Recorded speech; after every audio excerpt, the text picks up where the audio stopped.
Buenas tardes, amigos de Un Punto Azul. Un martes más empezamos nuestro programa de astronomía, astronáutica y ciencias del espacio que realizamos la agrupación astronómica jerezana Magallanes. Hoy, 22 de febrero del 2022, nuestro 23º programa de la temporada 23 de este curso 2021-2022. Hoy es una de las fechas que sabéis que me gustan, 2202-2022, es un número capicúa, se lee igual al principio que al revés, es 22-0-22-0-22, o sea, el 22-22 famoso, 3 veces 22. Felicidades a Eleonor Ana, que sabemos que es su santo, precisamente este día tan curioso de la ITA. Y bueno, saludos desde aquí, desde Jerez de la Frontera, y a nuestros amigos de Radio Indes. Y gracias a mis compañeros que hoy están aquí todos con nosotros, porque hoy vamos a hablar, bueno, hablaremos de vida, no sé si de vida extraterrestre y qué hacemos en la vida. Estamos nada más y nada menos que con Esther Lázaro. Bienvenida, Esther, ¿qué tal? Hola, buenas noches, ¿qué tal? Bueno, pues encantado de que estés con nosotros. Esther Lázaro se doctoró en Ciencias Biológicas en la Universidad Autónoma de Madrid, con un trabajo sobre mecanismos de acción de diversos antibióticos con potencial antitumoral. Y bueno, después de pasar un tiempo en industria farmacéutica, pues decide incorporarse a lo que sería la investigación básica, tan importante para nosotros y para la humanidad, ¿no? Y trabaja en el Centro de Astrobiología INTA-CSIC. Lleva casi 20 años realizando estudios para entender los principios que rigen la evolución biológica. Actualmente ocupa una plaza de investigación científica, de investigadora científica, precisamente en el INTA, y bueno, dirige un grupo de estudios de evolución experimental con virus y microorganismos. Además del trabajo científico, bueno, realiza tareas docentes de forma gratuita, imparte clases en universidades, institutos, centros de formación, del profesorado, y bueno, también coordina durante varios años una asignatura virus de microorganismos en el máster de virología de la Universidad Complutense de Madrid. Y bueno, es una gran divulgadora, la conocemos como divulgadora porque la hemos tenido hace poquito por aquí también en el puerto, en Los Toruños, en esa Semana de la Ciencia, y su forma de divulgar nos encanta y realiza grandes trabajos de divulgación, además de que, bueno, está interesada, como no puede ser de otra forma, en, bueno, investigar este problema, o no sé cómo llamarlo, de la desigualdad de género en el ámbito científico y sobre todo, pues también en las iniciativas para promover este tipo de educación científica, niñas, adolescentes, en fin, desde la infancia, ¿no? Y empezar con esta pasión por la ciencia. Bueno, Esther, eres astrobióloga. Bueno, el estudio de la biología en la Tierra es muy extenso. Bueno, hay muchísimas ramas, la biología marina, en la inmensidad del mar, pues hay, qué sé yo, lo que hay para estudiar, la botánica, digamos, en tu caso los microorganismos también, del mundo de lo muy pequeño, pero un astrobiólogo, ¿qué hace una astrobióloga en Madrid? Pues tienes toda la razón, porque si soy astrobióloga, pues igual tendría que estar en Marte o en otro sitio, ¿no? Es como lo de que hace una chica como tú en un sitio como este.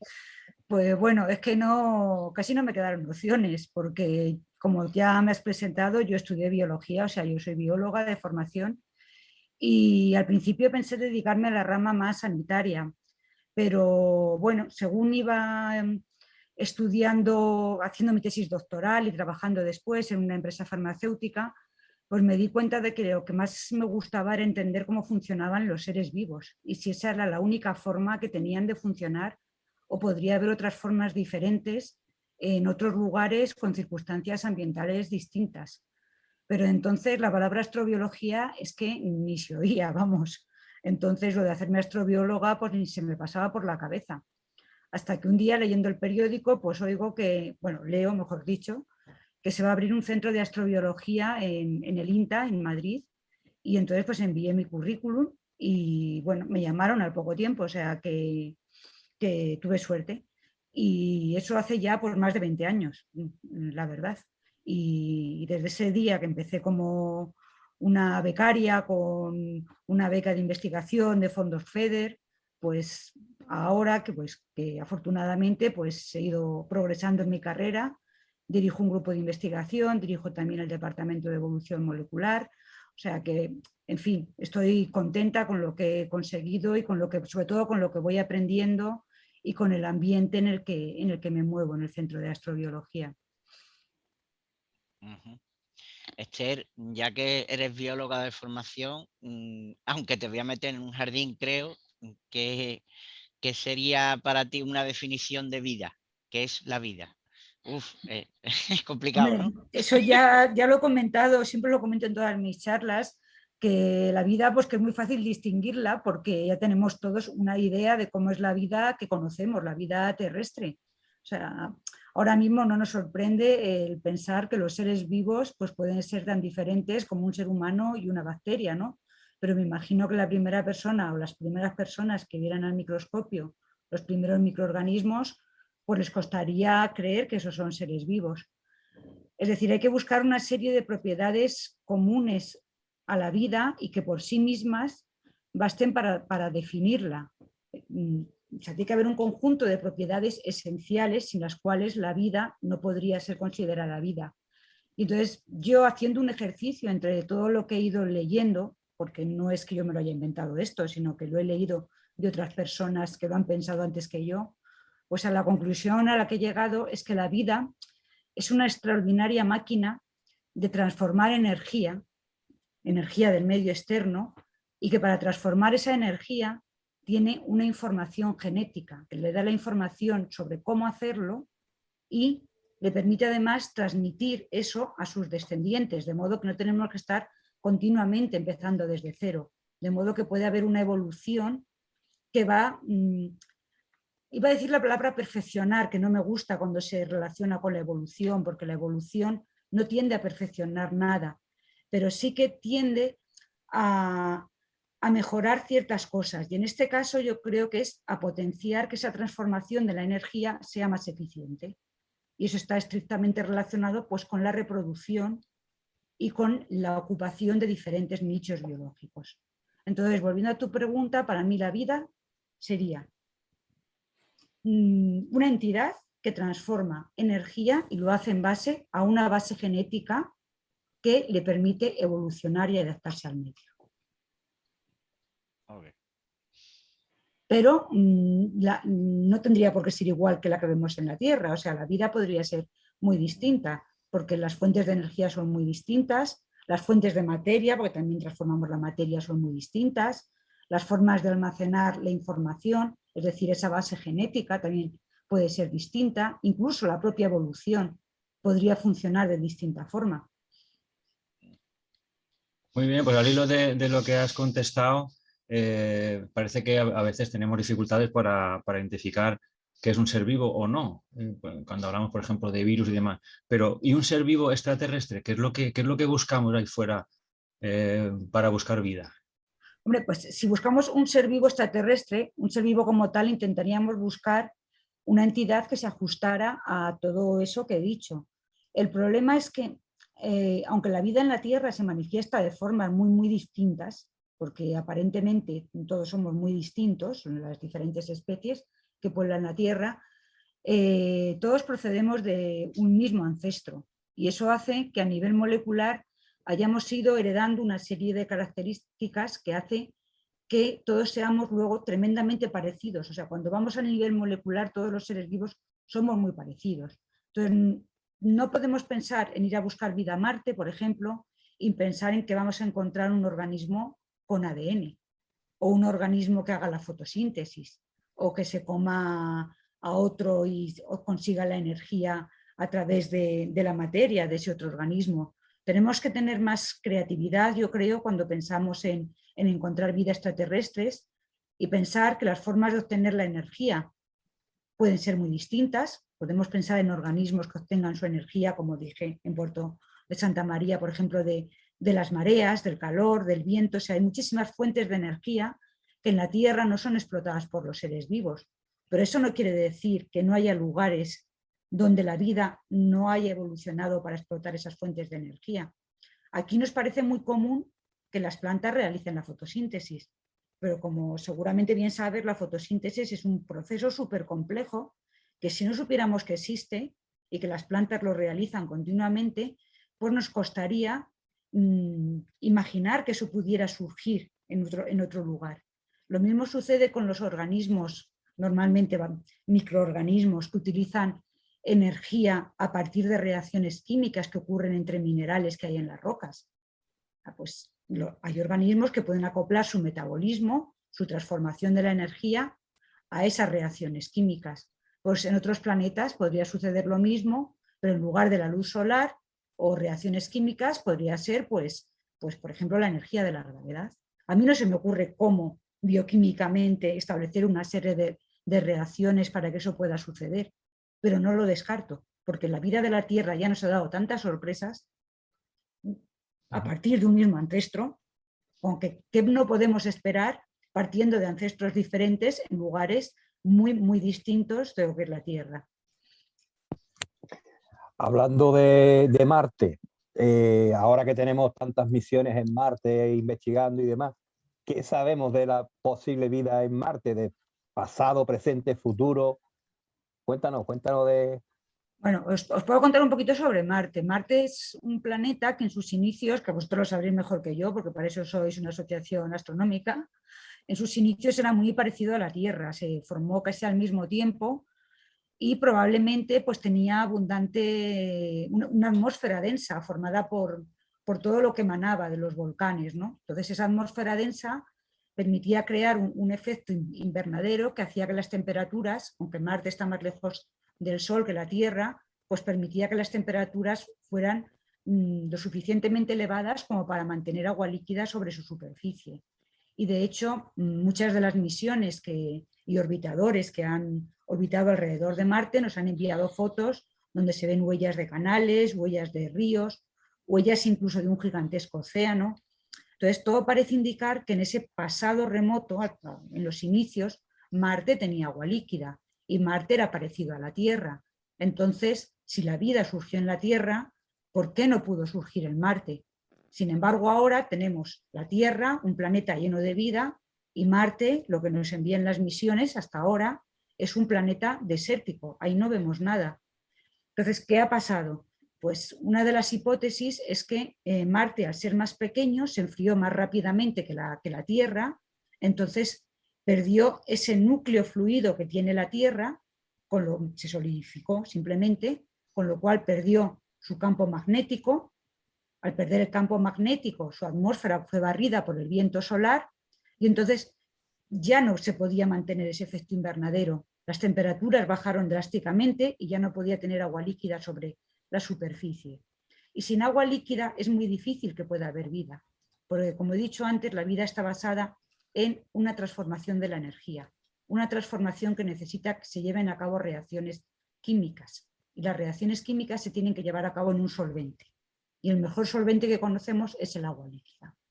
Entonces, durante mucho tiempo se ha pensado que Marte, al no contener agua líquida sobre la superficie, pues era un planeta estéril, que quizás en el pasado sí hubiera podido contener vida, pero que al enfriarse esa vida desapareció. Sin embargo, actualmente no pensamos igual los astrobiólogos, porque lo que se ha visto es que Marte puede contener depósitos de agua bajo su superficie. No hay que pensar en grandes lagos como los que hay bajo los hielos de la Antártida, pero sí a lo mejor en rocas porosas impregnadas de agua, donde podría existir vida microscópica que realice un metabolismo basado en algo de lo que ya he hablado, que son reacciones químicas que ocurren entre los minerales de las rocas. Es decir, sería una vida similar a la que hay en el subsuelo en la Tierra. En el subsuelo de la Tierra, a cientos de metros, hay muchísima vida. En las profundidades submarinas también hay muchísima vida y es una vida independiente totalmente de la luz solar. Esa es la vida que esperamos en Marte. Por eso, la próxima misión que va a ir a Marte, ExoMars 2020, lleva consigo un taladro que va a perforar varios metros bajo el suelo de Marte, va a extraer rocas para in situ intentar analizar si esas rocas contienen algún signo de vida, a lo mejor no contienen vida como tal, pero sí pueden contener alguna molécula, algún microfósil, algo que nos indique que ahí pudo haber vida en el pasado, o quién sabe, quizás que pueda haber vida presente, ¿no? Ojalá. Muy bien, siempre que hablamos de vida estamos hablando de buscar la vida relacionada, bueno, en el caso de la Tierra con el ancestro común, con el carbono. Otras bases parece que se han visto que en la Tierra no son estables como para darle soporte a la vida, la necesidad del agua. En definitiva, se busca la vida en la materia. Polvo somos y polvo nos convertiremos. ¿Por qué no buscar la vida, ya que se trata de una transformación de energía, en la energía, en un fotón, en una barbaridad, en la materia oscura? No sé, ¿cómo imaginas que puede ser la vida en otros lugares sin contar con materia?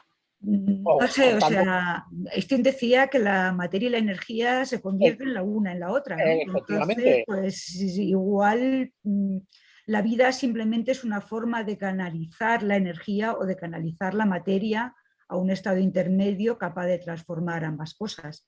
Lo que me preguntas es muy filosófico. No hay ninguna prueba, al menos que yo sepa, de que pueda darse.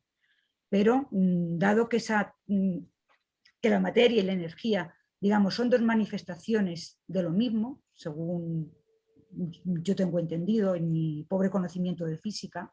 Materia, energía y velocidad, el movimiento, energía y materia, ¿no? Claro, lo que pasa es que para la definición de vida que yo he dado al principio, Sí. ahí me faltaría una base genética. Siempre tiene que haber una base genética. Sí. O sea, no sé. Nunca me lo había planteado en los términos que tú me lo estás contando, ¿no? Sí, siempre había pensado la vida como materia que a su vez transforma energía, que aumenta su complejidad para mantenerse fuera del equilibrio termodinámico, pero no en los términos que tú me lo estás comentando. Yo no me voy a ir tanto a la filosofía, a esas preguntas filosóficas, sino una que está siempre en el candelero, y quiero saber si últimamente ha habido alguna novedad o algún descubrimiento así, porque claro, las cosas del mundo cotidiano nos enteramos enseguida por prensa, pero las cosas científicas tardan en llegar. Entonces, si ha habido últimamente algún avance en el tema del paso justo de la materia inerte allá la que se puede considerar vida. O sea, ¿cuándo empieza esa genética, ese almacén genético a generar cosas complejas y ya empezar la evolución darwiniana o en este caso la que tiene la Tierra? ¿Ha habido últimamente algún avance en ese tema de cómo distinguir, o ese justo instante preciso en el que de la materia inerte pasamos a la que se puede considerar materia viva? Un instante seguro que no fue, No fue, no, un sí, periodo ya lo muy sé. largo, ¿no? A ver, ha habido muchísimos avances en lo que se conoce como química prebiótica, es decir, en la síntesis de los compuestos más simples que forman la materia viva. También se sabe que no es necesario que esos componentes tan simples se sintetizaran en la Tierra, podrían haber venido del espacio, porque sobre el polvo interestelar, que son granos de sílice recubiertos de hielo de agua, hielo de metano, cuando incide la radiación de las estrellas, pueden darse en reacciones químicas que den lugar a ciertos precursores de los ladrillos de la vida. En eso ha habido muchos avances. También ha habido avances en incógnitas que ha costado mucho resolver. Por ejemplo, la formación de los nucleótidos, lo que compone el ADN, nuestro material genético.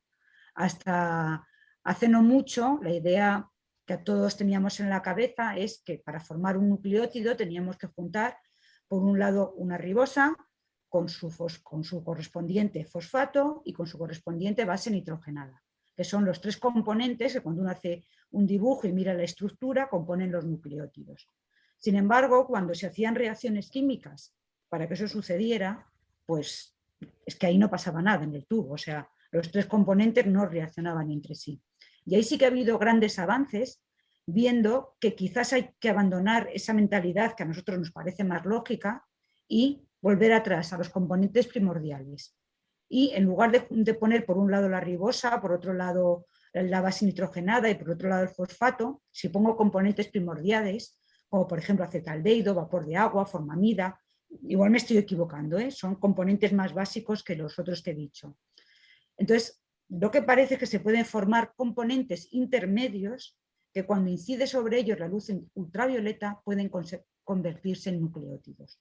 Es decir, sí que hemos avanzado en ese conocimiento de los componentes primordiales, pero de formar nucleótidos, por ejemplo, a formar una molécula de ARN o una molécula de ADN, va mucho y ahí hemos avanzado muy poco. O sea, se ha hablado mucho y se sigue hablando y se están haciendo muchos experimentos sobre superficies minerales.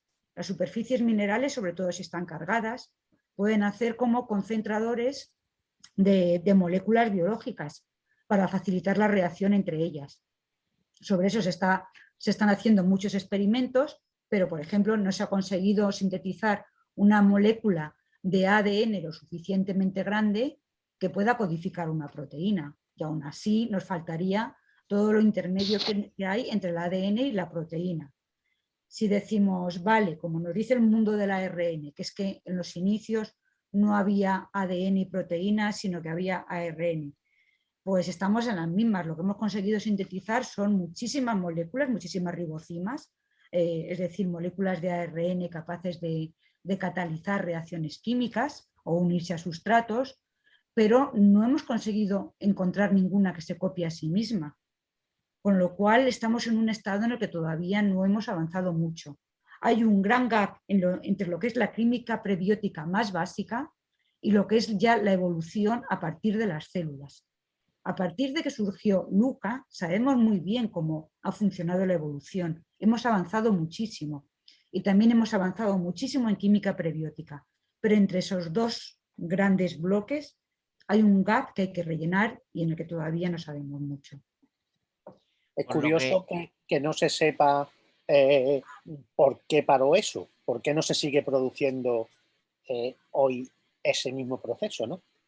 No se sigue produciendo porque cualquier producción de materia orgánica en un planeta lleno de vida como es la Tierra, porque prácticamente no hay ningún lugar de la Tierra que esté libre de bacterias, pues cualquier producción de materia orgánica es producción de comida para esas bacterias.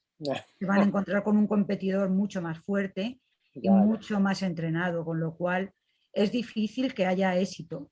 Y aún así, hay otra cosa que a veces se nos olvida, y es que la Tierra de ahora no es igual que la Tierra de hace 3.800 millones de años.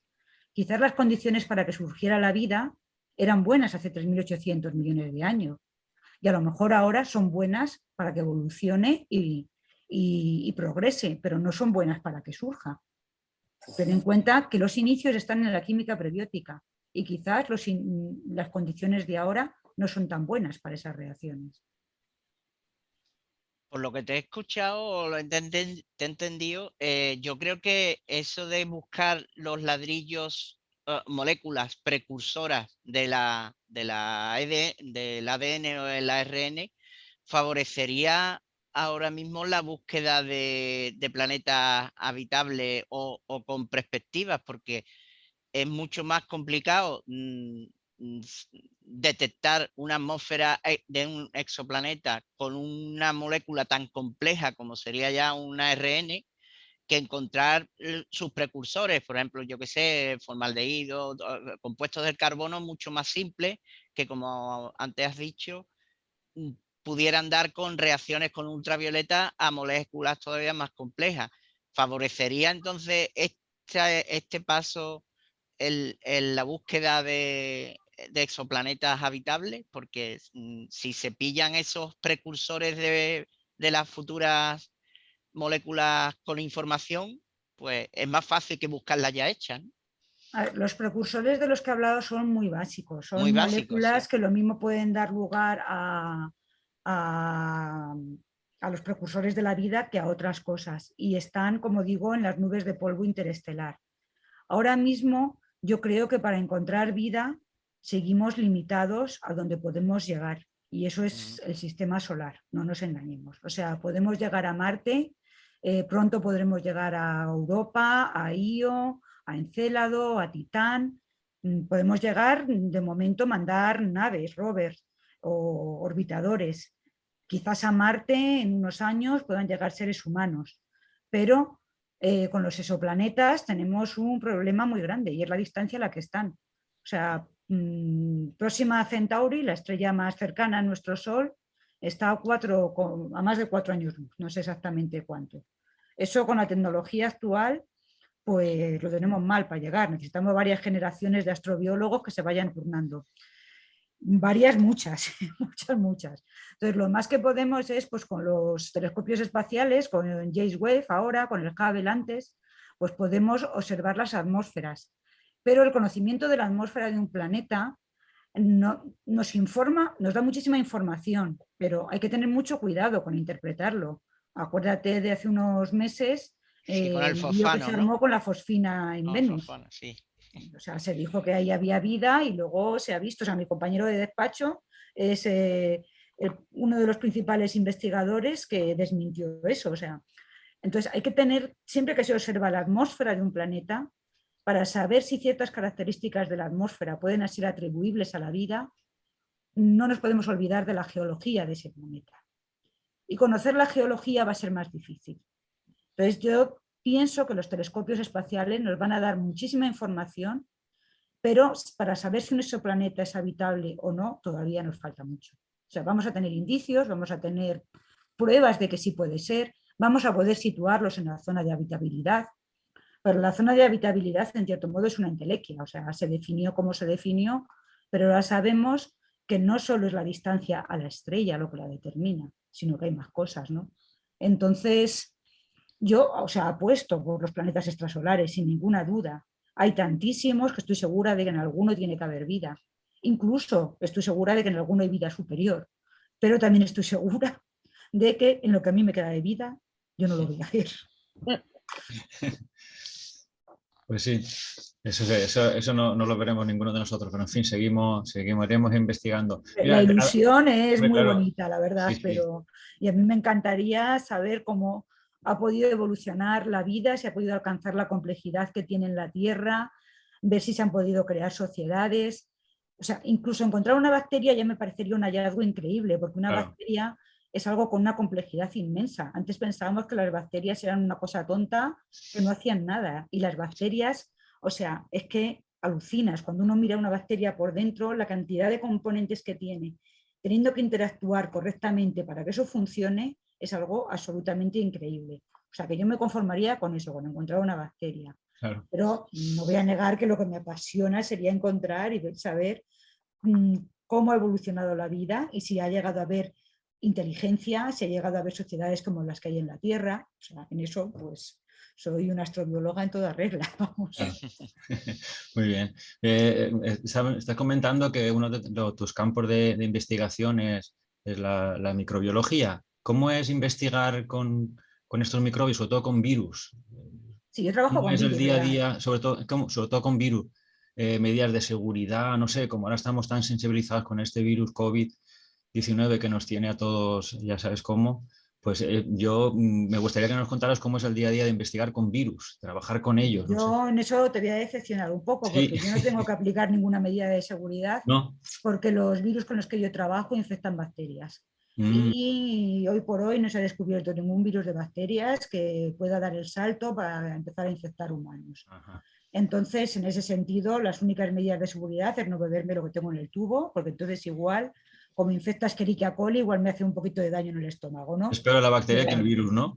claro, Sí. efectivamente. Entonces, yo mis experimentos es para intentar escudriñar los mecanismos evolutivos, sobre todo en esas primeras etapas que seguramente estaban gobernadas por un mundo de ARN. El virus con el que yo trabajo infecta Escherichia coli, tiene un genoma de ARN, en eso se parece al coronavirus, tiene una tasa de error muy elevada y entonces me resulta muy fácil hacer experimentos de evolución. O sea, estudiar evolución en la naturaleza es muy complicado porque hay muchísimas variables que no podemos controlar y que además se influyen unas sobre otras, con lo cual es muy difícil saber por qué surge una determinada mutación, atribuirle un efecto, es muy complicado. Entonces, lo que yo hago es tener una población de este bacteriófago con el que trabajo, la tengo bien caracterizada, sé su secuencia genómica, sé cómo funciona y la propago en unas condiciones que yo controlo.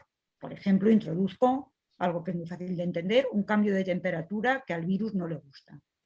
Entonces, ¿qué es lo que sucede? Pues según el virus se va multiplicando, se van produciendo variantes virales, mutantes, que alguno de ellos, pues por azar, va a contener alguna mutación que le permite multiplicarse mejor en esas condiciones de temperatura elevada. Esa variante se va a ir haciendo poco a poco cada vez más frecuente, hasta que al final de cierto tiempo, pues seguramente esa población que inicialmente no tenía esa mutación, la acabe conteniendo prácticamente en todos sus individuos. Y de ese modo, como yo he ido controlando las variables, puedo hacer correspondencias entre mutaciones y el efecto de las mutaciones. Algo que en lo que es el mundo natural es difícil de realizar. Entonces puedo jugar con muchísimas variables y con muchísimos procesos. Entonces voy entendiendo cómo funciona la evolución. Trasladar eso al mundo real, pues me encuentro con la dificultad de que yo tengo un sistema mucho más simple que lo que es el mundo real. Entonces, pues lo que hay que hacer es intentar llegar a situaciones intermedias que me permitan, pues, comprender la realidad compleja utilizando la simplicidad que yo utilizo en el laboratorio. Es difícil que las condiciones de un laboratorio después llevarlas efectivamente al mundo real o a un mundo más amplio. Sí, pero yo encuentro que es una gran ayuda. ¿Cuál? Es una gran ayuda el trabajar así. Claro. Luego hay gente que trabaja con virus reales y yo, mis experimentos pueden ayudar a entender lo que ha encontrado otra gente con virus que han evolucionado en condiciones naturales. Hablando de ARN, que lo has mencionado varias veces y demás, las nuevas técnicas que han aparecido como el ARN mensajero para las vacunas y demás, ¿piensas que eso va a revolucionar la medicina? Bueno, ya lo han hecho. O sea, nunca hemos tenido unas vacunas en tan poco tiempo, que con todas las críticas que pueda haber, porque yo creo que todos esperábamos que nos íbamos a vacunar y ya está, y sin embargo nos hemos vacunado y hemos cogido el virus, ¿no? Pues han sido un gran éxito y han evitado muchísimos muertos, eso que no se nos olvide. Si hemos cogido luego el virus en diciembre, como por ejemplo fue en mi caso y estaba vacunada, ha sido porque el virus ha cambiado y eso es algo que no se puede evitar. Los virus están cambiando siempre, sobre todo los virus de RNA. Las vacunas han sido un gran éxito, ahora me imagino que habrá que intentar actualizarlas, habrá que ver cómo de frecuente es la variación del virus, habrá que ver también cuánto aguantan los anticuerpos, cuánto aguantan las células T, o sea, queda muchísimo por trabajar, pero si no hubiéramos tenido las vacunas habría habido muchos muertos.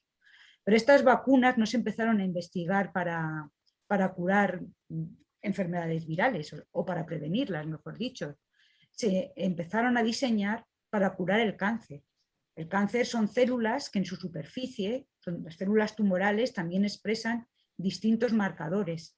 Y entonces lo que se intenta es introducir este ARN en las células tumorales para que de ese modo, o en células del sistema inmune, para que de ese modo se expresen ciertas proteínas que están escritas en ese ARN mensajero, se expresaran ciertas proteínas que pudieran luchar, que pudieran destruir esas células tumorales. Es decir, que la pandemia ha sido un desastre, pero también ha sido un gran avance para esa tecnología. Se ha invertido muchísimo dinero en esa tecnología y ahora probablemente recojamos los frutos para tratar no solo enfermedades virales, sino también para tratar enfermedades como el cáncer. O sea que en ese sentido yo creo que sí, que van a revolucionar la medicina. No sé, José Luis, tú que eres médico, ¿qué opinas de esto? No, José Luis es físico. No, médico. Pues yo he entendido que eras médico. Vale.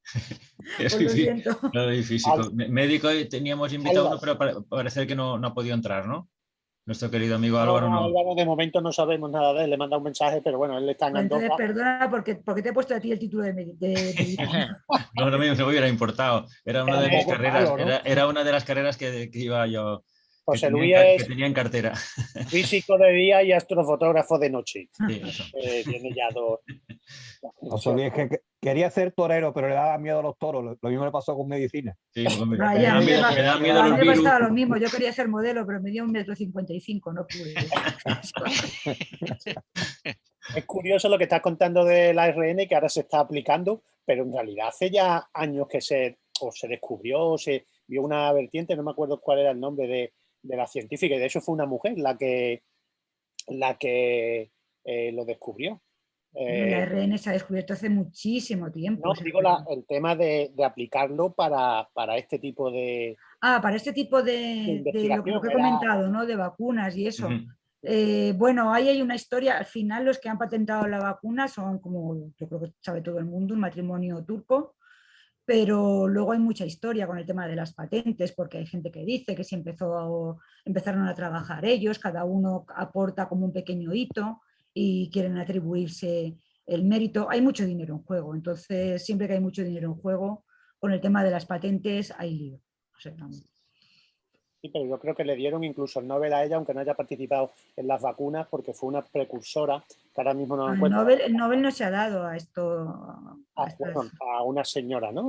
Quizás estás hablando de la tecnología de CRISPR-Cas, que eso fue hace 2 años, que sí que le dieron el premio Nobel a 3 mujeres por ella, que permite modificar también el ADN celular.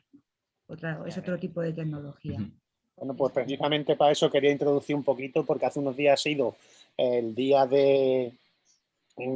precisamente de la mujer y la niña en la ciencia, que bueno, que sé que lo has celebrado y has participado en muchas actividades y que bueno, este tema es un tema que te interesa y que bueno, parece que en la ciencia, aunque cuando yo estudiaba me acuerdo que bueno, que biología en concreto, que es tu carrera, o en medicina y en farmacia, pues más o menos estaban igual, y quizás en la mía también, en matemática no estábamos igualados, pero prácticamente sí, pero las carreras técnicas nada. Y hoy día, pues prácticamente casi ninguna de ciencias, salvo medicina, la mujer opta a este tipo de trabajos, ¿no?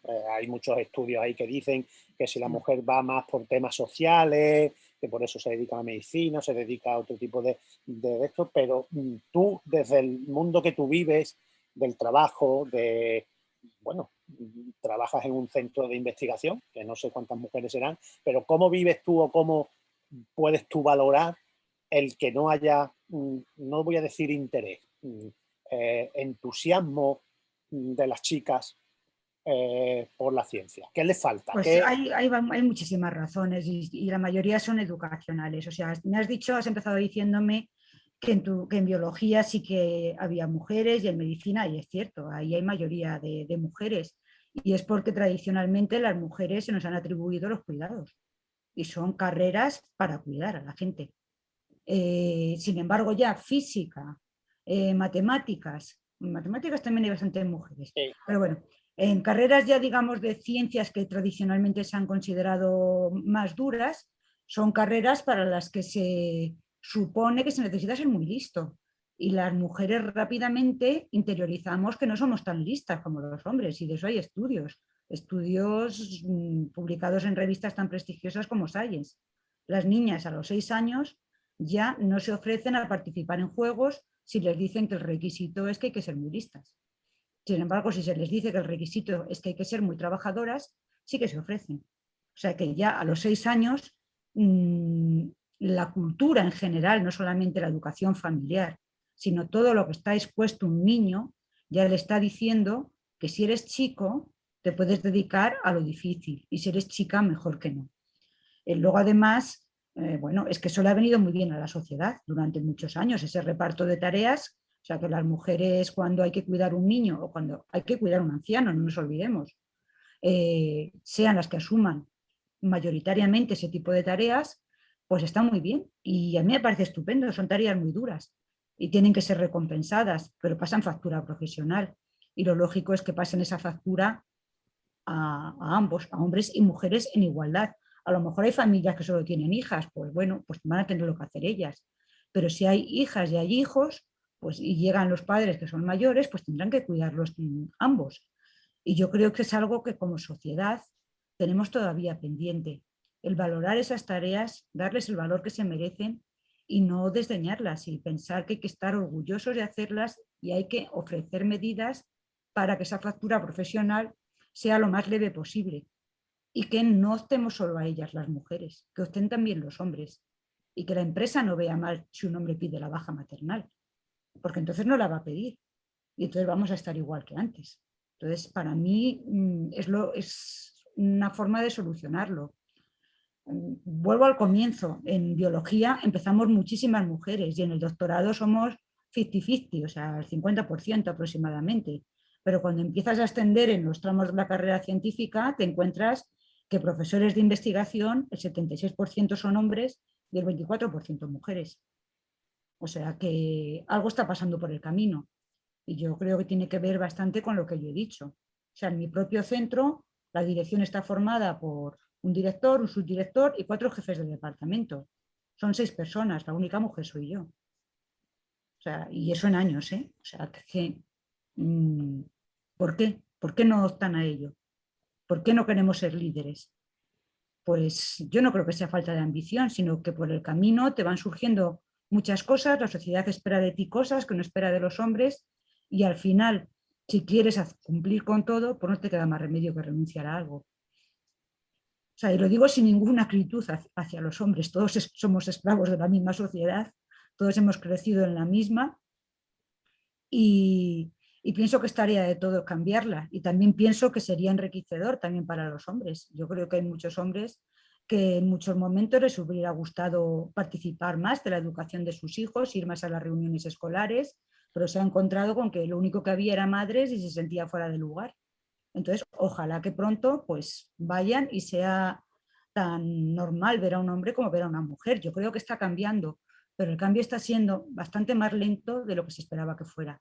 O sea, cuando yo era joven y estudiaba en la universidad, pensaba que la situación en estos momentos que ya han pasado 20 y tantos años habría cambiado y no ha cambiado tanto. De hecho, yo en mis charlas sobre la mujer y la niña en la ciencia voy actualizando las cifras y este año las he actualizado para peor.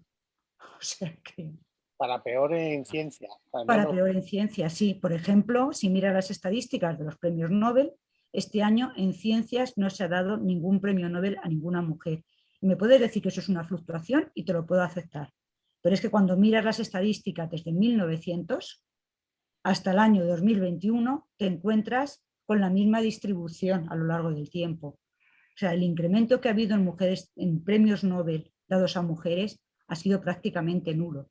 Entonces, una distribución como esa, que a mí no me diga que es el azar, que es que pocas mujeres que se dedican a la ciencia, porque ahora hay muchísimas mujeres que se dedican a la ciencia. Y sin embargo, pues por esa falta de puestos de liderazgo, por esa falta de referentes, por esa falta quizás de valoración del trabajo de las mujeres, que también hay estudios que lo demuestran, pues seguimos estando peor valoradas. O sea, hay mujeres que están haciendo descubrimientos fantásticos y sin embargo, pues los premios Nobel, sobre todo en física y en matemáticas, siguen yendo a hombres mayoritariamente. Y yo no quiero ningún premio Nobel, ni me lo merezco ni lo quiero, pero es una realidad que cuando miras la estadística, ahí está. O sea... Bueno, yo quería volver a comentaste antes tus inicios de bióloga y después has terminado siendo astrobióloga. La astrobiología es una rama de varias ciencias a la vez, porque es multidisciplinar. ¿Qué parte de biología tiene la astrobiología o qué parte de química o de física? Pues es que tiene de todo. Tiene de todo, pero tendrá más, entiendo yo, tiene más biología, ¿no? Pero también necesita saber química, porque la química de un planeta en formación, pues daría a la secuencia esta de la vida que ha tenido la Tierra, y la física es importante para saber cómo se comporta un planeta en su nacimiento, o cómo puede llegar a haber fuentes donde haya ese tránsito a la vida. Así que tiene que ser complicado, ¿no? La astrobiología, muchas ramas, saber de un Bueno, a ver, es montón. complicado precisamente pues porque necesitamos personas que sean expertas en todas las disciplinas que has dicho. Yo no daría más importancia a ninguna, ni siquiera a la biología. Uno piensa astrobiología, te sale ahí la palabra. Entonces dirás, es lo más importante. Pero es que si queremos entender la vida, tenemos que entender la química, tenemos que entender la geología de los planetas, tenemos que entender los lugares que hay fuera de nuestra Tierra. O sea, que necesitamos las matemáticas como las necesitan todas las ciencias. Entonces tenemos que trabajar en una colaboración muy estrecha. Y eso ofrece una dificultad muy grande, porque es que crear un lenguaje común entre distintas disciplinas no es nada fácil. Uno piensa que es fácil, pero es fácil para entender lo superficial. Para entender en profundidad un tema y poder avanzar en él ya no es tan fácil.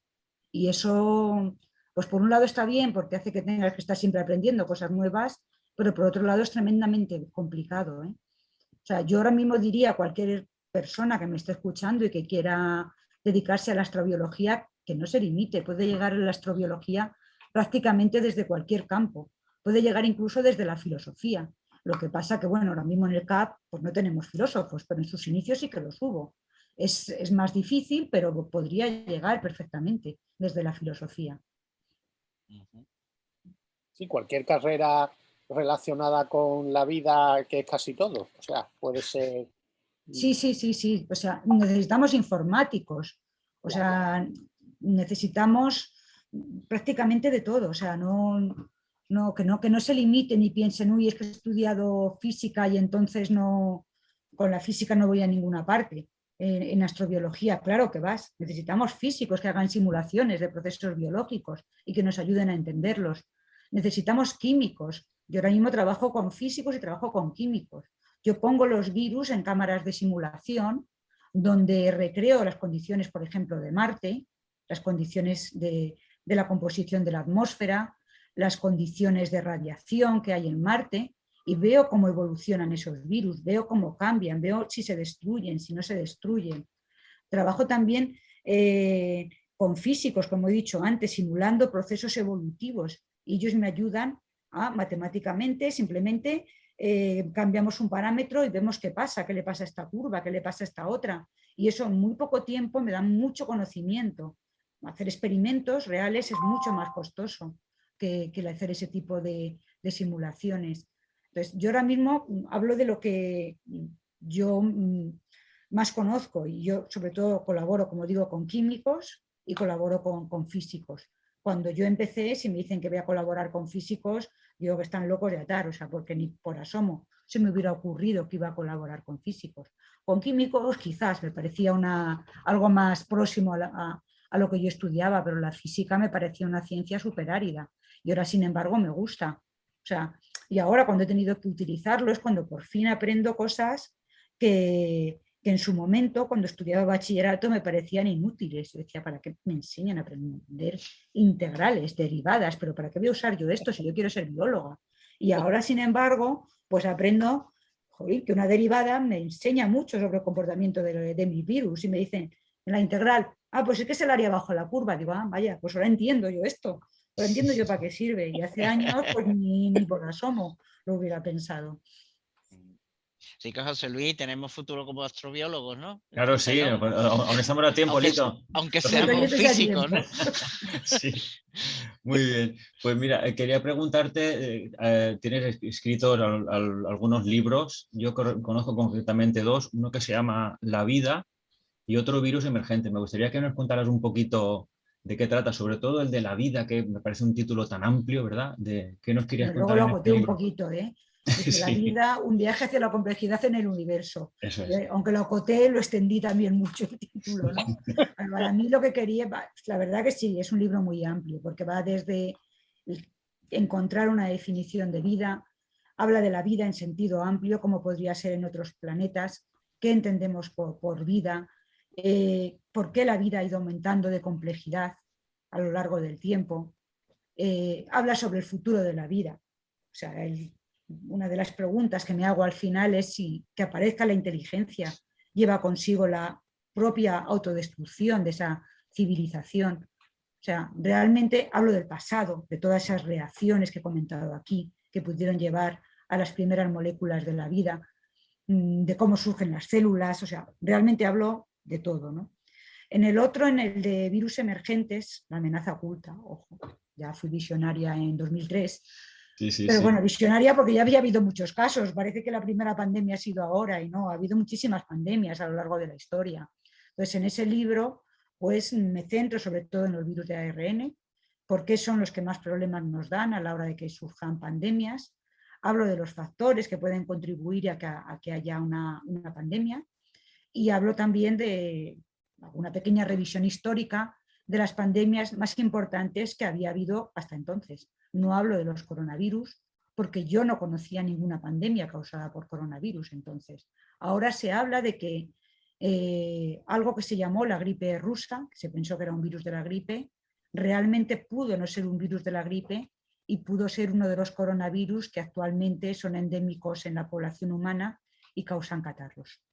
Pero yo en el libro trato pues, de la gripe pandémica, de la gripe del 18, de otras gripes, hablo del SIDA, hablo de las pandemias que se conocían hasta esa fecha, de las enfermedades, de los virus tropicales, cómo se han ido expandiendo. O sea, es un libro que me gustó mucho escribir, aprendí muchísimo y la verdad que me hizo apasionarme por los virus que hasta entonces sí que les había hecho caso porque siempre me habían hecho gracia, ¿no? Eso de estar ahí en la frontera entre lo que es un ser vivo y la materia inorgánica, pero no había trabajado con ellos todavía. Bueno, pues... Bueno, antes de la pregunta, Joaquín, tú tenías otra pregunta de unos Sí, animales. es que recuerdo que en el 2019 una nave israelita se estrelló en la Luna y estaba cargadita de tardígrados. Entonces, yo es que estoy preocupado. ¿Estarán bien estos bichitos en la Luna o prosperarán ¿Pero tú allí? qué te preocupa? ¿Que puedan venir mutados y nos invadan? Por ¿O ejemplo, que se mueran los pobrecillos de frío? las dos cosas. Me da pena que se mueran, pero prefiero que se queden allí por si acaso. Bueno, en la Tierra hay muchísimos tardígrados. Lo que los tardígrados son expertos no es en vivir en condiciones extremas, porque los tardígrados realmente cuando las cosas se ponen muy chungas, lo que hacen es quedarse en un estado inerte, o sea, pierden el 85% del agua que tienen en su cuerpo, se quedan como si fueran esporas y aguantan muchísimo en esas condiciones, pero no están desarrollando un metabolismo activo, es decir, no se comportan como seres vivos. Entonces, digamos que habrán llegado a la Luna y yo no creo que las condiciones de la Luna en ningún momento vayan a favorecer que esos tardígrados pasen a un metabolismo activo. Y según vaya pasando el tiempo, aunque esos tardígrados alguien los trajera de vuelta, porque ellos solo no van a poder, y los rehidrataran, yo creo que las posibilidades de supervivencia serían bastante escasas. Pero bueno, ahí están. Pero ya en la Luna ya había muchos seres vivos, allí llegaron muchos astronautas que dejaron unas bolsas con todos sus residuos. Ahí habría bacterias y de todo, o sea, no solo hay tardígrados. Hay Bueno, mucha dentro de vida poco vamos a en la tener Luna, tomates. lo que no sé en qué estado, si vida O ya sea, muerta, supongo que sí. Que entonces podemos decir que en la Luna hay vida, ¿no? La hubo en algún momento cuando la pisaron los astronautas y con lo que allí dejaron, pero supongo que habrá perdurado por muy poquito tiempo. Bueno, y ahora que van a llevar tomates y de todo tipo, pues a lo mejor estos bichitos tienen algo ahí para acercarse y curarse un poco. Hay una cosa que me preocupa y es lo mismo que ha pasado con esta nave israelita cuando se mandan las naves, bueno, las naves no solo a planetas, sino satélites y todo lo que nos circunda y tal. ¿Qué posibilidades hay que ahí se escape y vayan bacterias, virus o algo? Quiero decir, que vaya realmente no esté totalmente descontaminado, o eso es imposible a día de hoy que podamos hacer una cosa así. Es imposible que vaya totalmente descontaminado. O sea, se reduce muchísimo la carga de bacterias, pero es imposible que vaya totalmente descontaminado. Y en el momento que haya misiones tripuladas, ya es que no solamente es lo que vaya en la propia nave, sino todo lo que llevemos nosotros. O sea, nosotros tenemos tantas células bacterianas como humanas. O sea que en el momento que haya una misión tripulada, olvidémonos de que mantenemos el planeta en condiciones estériles. Estériles entendiendo que permanezca solo la posible vida que hubiera en él. Bueno, la posibilidad de que sobrevivan a lo mejor es pequeña, pero de hecho te has dicho que las pocas que han llegado a la Luna pues prácticamente no habrán tenido vida de bacterias. La vida de la Tierra está adaptada a la Tierra. En otro planeta con condiciones muy distintas, lo más normal es que no sobreviva. Pero si mandamos humanos, probablemente antes nos habremos preocupado de que esos humanos puedan sobrevivir, aunque sea por un tiempo corto. Por tanto, todos los microorganismos que lleven en su cuerpo, pues también serán viables por ese tiempo y luego volverán con ellos. Entonces, bueno, pues es una incógnita en la que se está trabajando porque no sabemos qué es lo que puede pasar. Muy bien. Bueno, Esther, pues todas las preguntas que te hemos hecho no cuentan y la que importa es esta. Vaya por Dios. Lo siento, pero Ahora me dices eso, pues sí. no empezamos otra vez. No, o sea, ya lo siento. O sea, no solemos avisar ni nada porque queremos que se mojen, ¿no? La primera pregunta que te hago es, ¿eres aficionada a la ciencia ficción? Sí me gustan Sí. las películas de ciencia ficción y sí me gustan los libros de ciencia ficción. Me gustaban, bueno, no es que me gustaran más cuando era joven, es que tenía más tiempo. Ahora, si tuviera el mismo tiempo que tenía entonces, probablemente pues lo emplearía igual. Vale, Leería lo perfecto. mismo o incluso más, pero ahora es que no me da. O sea, ¿te gustan las películas de ciencia ficción también? Bien. Entonces ahora la pregunta del millón es, ¿tú de quién eres? ¿De papá o de mamá? O sea, ¿qué prefieres? ¿2001 Odisea Espacial o Interestelar? Así que, A ver, las dos están muy bien. no. Las dos Aquí hay que decantarse, ¿eh? me encantaron en su momento. Por Uy. favor, una votación, una decantación. Se ha quedado. Se ha Yo quedado. creo que está impresionado de la pregunta y no. Impresionada con la pregunta, Sin Esther, y ninguna no duda, sabemos si... Un momento, no. Esther, parece que se te ha Espera, cortado. que es que me dice que mi conexión es inestable. ¿Me oís? ¿Me oís? Ahora sí, otra vez, hemos Eso- vuelto. Ahora Ahora sí, hemos vuelto. sí. Sí, ya hemos A ver, vuelto si a se ha ver. ido la Esto puede ser conexión. No, intento he de dicho boicot. que lo tenía clarísimo. Que para mí 2001, una ¿Lo en ve el espacio. como es un O intento sea, de sabotaje? Interestelar está genial.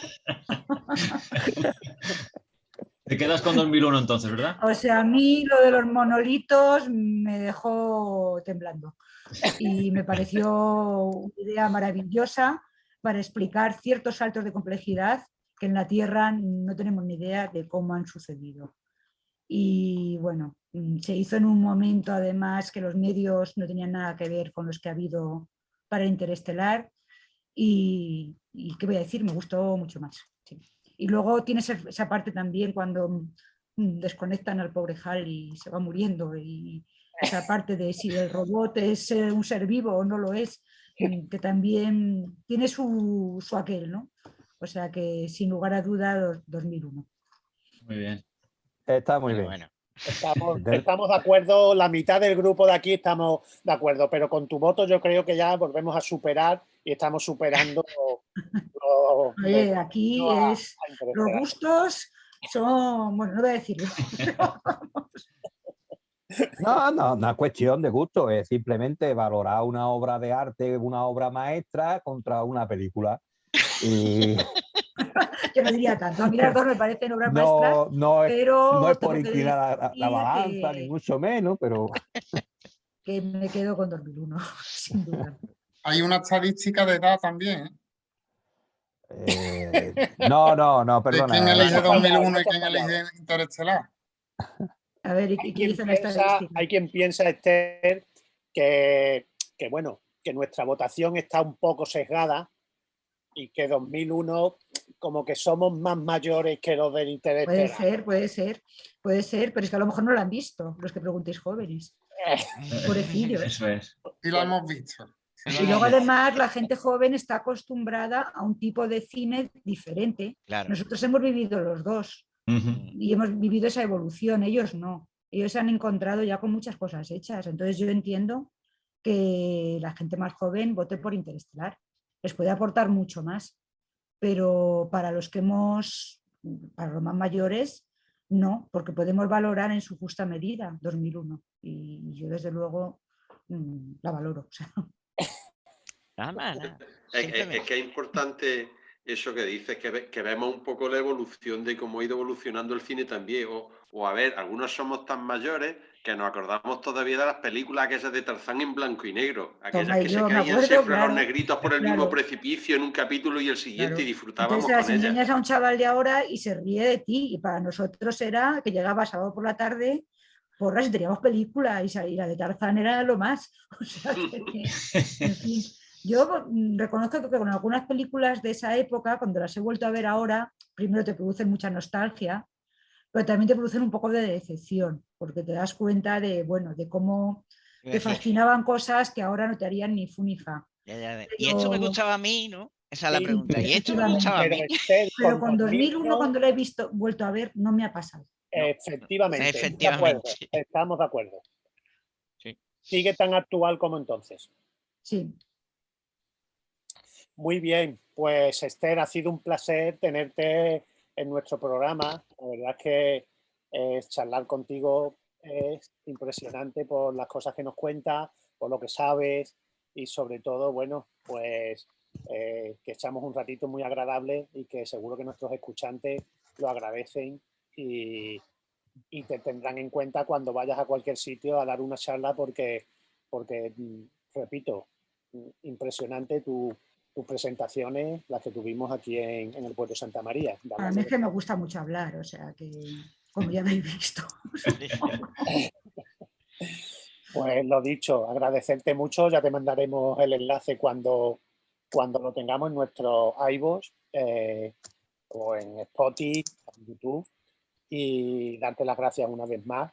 Y que aquí tienes los micrófonos para lo que tú quieras. Si nos quieres dar una primicia algún día, darnos noticias, contarnos cualquier cosa, ya sea de investigación o simplemente comunicación de ciencia, aunque no sea divulgación, que quieras comentarnos algo, pues tienes estos micrófonos abiertos y puede ser desde 1 minuto, 5 minutos o otra vez otro programa para contarnos tus nuevas investigaciones o algún descubrimiento que hagamos en Marte. ¿No? Cuando descubramos que hay seres grandiosos en el subsuelo de Marte, no sé, Sería civilizaciones bueno. enteras escondidas y enterradas.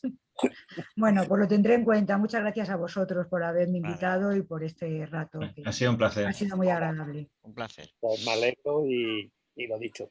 Bueno, pues nosotros vamos a terminar el programa sin antes recordar, como es habitual, hoy ya prácticamente tenemos el programa acabado, pero nuestros compañeros de la agrupación y del grupo Filae, pues en el IES Caballero Bonal de aquí de Jerez, pues acoge la exposición Astrónomas hasta el 3 de marzo, martes y jueves.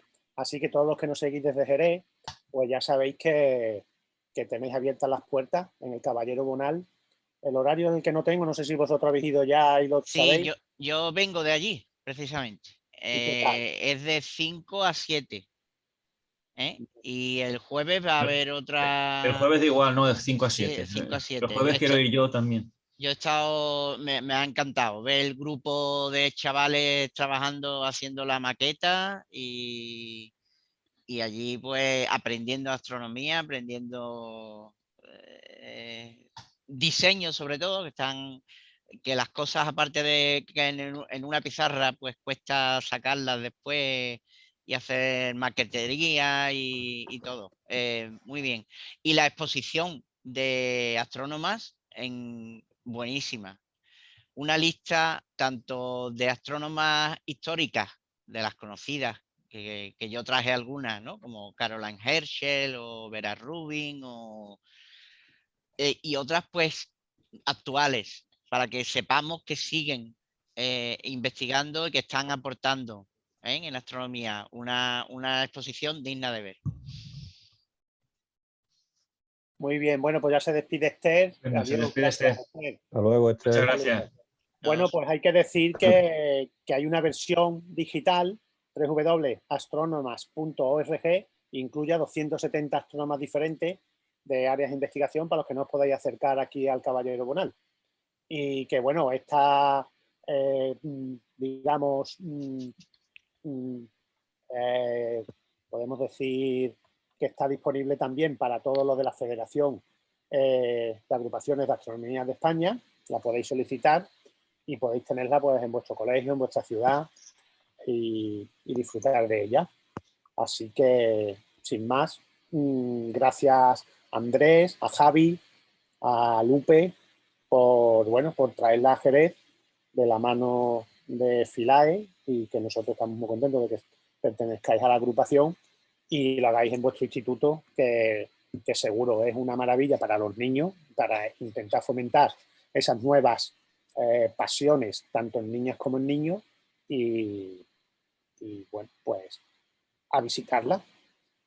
Nos vamos a despedir ya, sin antes siempre comentaros que nos sigáis en nuestra página web, www.amagallanes.es. Un segundo, Agustín. ¿Alguna cosita más? Sí, que vamos a dar el curso de iniciación a la astronomía, que siempre hacemos todos los años, que va a ser el mes que viene, el día 18 y 25 del mes de marzo.